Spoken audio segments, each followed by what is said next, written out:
Yema, tomog'ing og'riydi. Yo'q, iliqqina, issiqqina.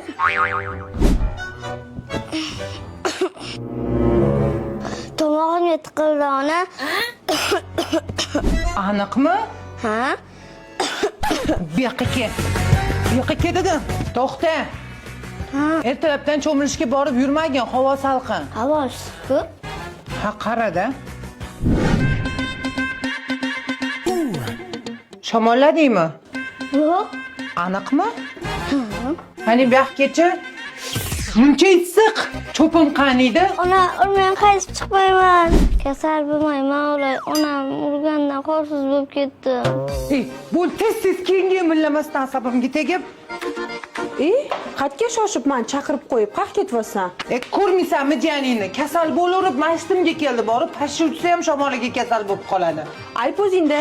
Yoshligidan supradinkis ichirish kerak edi. Energiyasini oshiradi, immunitetni ko'taradi.